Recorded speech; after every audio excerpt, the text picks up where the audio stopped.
කොරණ ප්‍රදේශයේ රාජ්‍ය බැංකුවක සිදු රුපියල් කෝටි 3.5ක මහා පරිමාණ මුදල් මංකොල්ලය නයිට් ක්ලබ් සංස්කෘතියට සහ නිරූපිකාවන්ට මුදල් නාස්ති කර අධික ලෙස ණය වී සිටි බැංකුවේ සහකාර කළමනාකරු සහ ආරක්ෂක නිලධාරියෙකු විසින් ඉතා සූක්ෂම ලෙස සැලසුම් කරන ලද රංගනයක් බව පොලිස් විමර්ශනවලදී අනාවරණය වී තිබේ. සිද්ධිය සම්බන්ධයෙන් අත්අඩංගුවටගත් 54 හැවිරිදි සහකාර කළමනාකරු සහ 43 හැවිරිදි ආරක්ෂක නිලධාරියා ඊයේ දින රැඳවුම් නියෝග මත වැඩිදුර ප්‍රශ්න කිරීම සඳහා භාජනය කිරීමට පෑලියගොඩ උතුරු අපරාධ කොට්ටාශය පියවරගෙන තිබිණි. පසුගිය ජුනි 3 වෙනිදා සිදු වූ මෙම සිද්ධියේදී සේවා මධ්‍යස්ථානයේ වෙත රැගෙන යාමට සූදානම් කළ රුපියල් 5000 නෝට්ටු අඩංගු මුදල් මළු දෙකක් පාගමනින් පැමිණි අයෙකු කොල්ලකා පලා ගිය බව පවසමින් සැකකරුවන් විසින් බැංකු කළමනාකරු මුලා කර තිබිණි. වහාම ක්‍රියාත්මක වූ කළමනාකරු 119 හදිසි ඇමතුම් අංශයට දැනුවත් කිරීමෙන් පසු පොලිස් විමර්ශන ඇරඹූ නමුත් සහකාර කළමනාකරුගේ ප්‍රකාශ ලබා ගැනීමේදී මතු සැක කටයුතු තැන් හේතුවෙන් පොලිස්පතිවරයා විසින් මෙම විමර්ශන වහාම බස්නාහිර පළාත් උතුරු අපරාධ කොට්ටාශය වෙත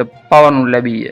අපරාධ විමර්ශන නිලධාරීන් විසින් බැංකුවේ සහ අවට සවිකර තිබූ CCTV දර්ශන ඉතා සියුම් ලෙස පරීක්ෂා කිරීමේදී සහකාර කළමනාකරුගේ උපක්‍රමශීලී සැලසුම් හසු කර ගැනීමට හැකි වී ඇත. ඔහු පෙරවරුවේ සේප්වෙන් මුදල් ලබාගෙන තිබුණද බැංකුවෙන් පිටවීමට උත්සාහ කර ඇත්තේ CCTV කැමරාවලට හසු නොවන ලෙසටයි. කැමරා සවිකර නොමැති පැති දොරටුවකින් පස්වරදී ඔවුන් පිටව ගොස් ඇත. එමෙන්ම කිසිදු සැක කටයුතු පුද්ගලයෙකු මුදල් මළු රැගෙන යන අයුරු අවට වෙනත් කිසිදු කැමරාවක සටහන්ව නොතිබීම නිසා මෙම සොරකම ඇතුළතින්ම සිදු වංචාවක් බවට තහවුරු විය.